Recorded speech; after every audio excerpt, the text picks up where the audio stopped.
Subsidy मिलता है, फसल क्षति का मुआवजा मिलता है या किसी यंत्र का लाभ मिलता है। तो हमारी मांग है कि सरकार जो है अपनी योजनाओं का प्रचार गांव-गांव में जो है वो माइकिंग के जरिए करवाए और चलंत एम्बुलेंस की व्यवस्था करे मवेशियों की चिकित्सा के लिए।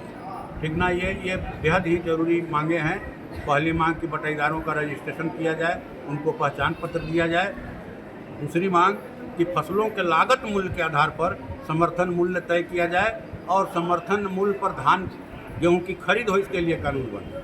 और तीसरी मांग जो है वो योजनाओं से संबंधित और भी है। हमारी लोकल मांग ये है कि अभी जैसे फ्री बिजली दिया जाए, कि यहाँ जो 2 नदियाँ हैं, नाटा नदी और सकरी नदी, इन दोनों नदियों को अगर जोड़ दिया जाए तो जमुई जिला, नवादा जिला, नालंदा जिला, शेखपुरा जिला, इन चारों जिलों का हजारों एकड़ का जो ज़मीन है वो खेती जो है सिंचित होगी और कभी यहाँ सुखाड़ नहीं होगा।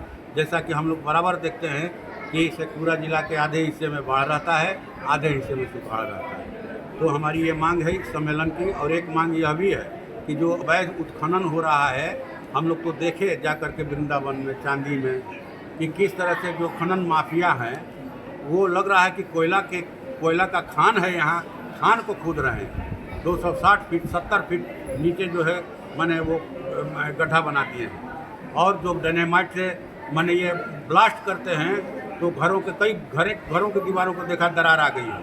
एक दिन तो बता रहे थे किसान की सब्जी बना रहे थे, उनके माने कड़ाही में आकर के पत्थर का बड़ा टुकड़ा गिरा, बड़ा हादसा होने से बचा और 12 मांझी परिवारों को वहाँ से हटा दिया गया, उजाड़ दिया गया, इसलिए कि उनका घर जो है डायनामाइट के दलक से टूट गया था, ध्वस्त हो गया था। तो हम लोग इस सम्मेलन के जरिए यह भी मांग करते हैं कि जो खनन विभाग है वो खनन विभाग वहाँ सख्ती करे। एक वहाँ पैन है सिंचाई के लिए, पैन को पाट करके लोग रास्ता बना दिए मैंने गिट्टी धोने के लिए। क्या तमाशा है भाई, किसानों की खेती कैसे होगी?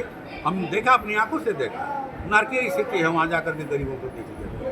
तो जो बिहार विधानसभा का शीतकालीन सत्र चलेगा, हम इन सवालों को वहाँ मजबूती के साथ उठाएंगे और चाहेंगे कि खनन विभाग का जो नियम है, कायदा है, गाइडलाइन है, उसके हिसाब से पत्थर को तोड़ा जाए, पत्थर को ज़मीन के समतल तक ला करके छोड़ दिया जाए, उसको खाना नहीं जाए। वो सब गाँव का जो है कि ये जो है पानी का लेयर जो है चापाकल सूख गया, पानी का लेयर भाग गया। तो क्या तमाशा चल रहा है भाई? यहाँ के प्रशासन और माफियाओं के बीच में क्या कोई गठजोड़ है?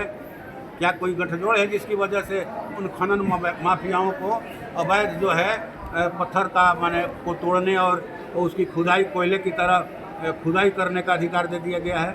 और जिन लोगों ने विरोध किया, जिनके घर में ये गिरा था चकान पत्थर का, तो उल्टे कुछ दिनों के बाद उसका वीडियो ही लोग बना लिया था, गया था विरोध करने नौजवान तो, और 22 लोगों का फर्जी में कि ये लोग आकर के हमारे मुकदमा कर दिया कि हमारे यहाँ आए थे लूटपाट करने के लिए। तो जो पूरा एकदम गला काट रहे हैं गरीबों का, उस पर कोई कार्रवाई नहीं, और जो शिकायत करने गए उन्हीं पर FIR कर दिया गया। कैसा कानून है भाई? अब तो ये NDA की सरकार नहीं है, महागठबंधन की सरकार है। तो हम लोग चाहेंगे कि ये सरकार इस पर गंभीरता से विचार करे। बिहार विधानसभा के अंदर हम लोग इस सवाल को उठाएंगे और इस सवाल को लेकर माननीय मुख्यमंत्री जी से और माननीय उप मुख्यमंत्री जी से भी हम लोग बात करेंगे। खाद की कालाबाजारी पर क्या कहना चाहिए? खाद की कालाबाजारी हो रही है और धड़ल्ले से हो रही है, और हम समझते हैं कि इस पर रोक लगनी चाहिए।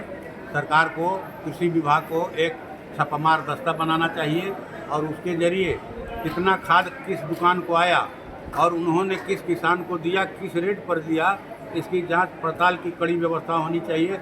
तब जाकर के वास्तविक किसानों को खाद मिलेगा, और नहीं तो माने कहिए कि 1.5 दुगना दाम पर। अब हमारे माननीय प्रधानमंत्री जी 2022 तक ही किसानों की आमदनी को दुगना करना चाहते थे।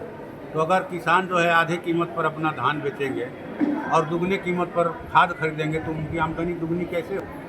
इसलिए इसको संज्ञान में हम लोग ले रहे हैं। और हम तो कृषि उद्योग विकास समिति के चेयरमैन भी है बिहार विधानसभा में, और करीब 20 जिलों की अधिकारियों की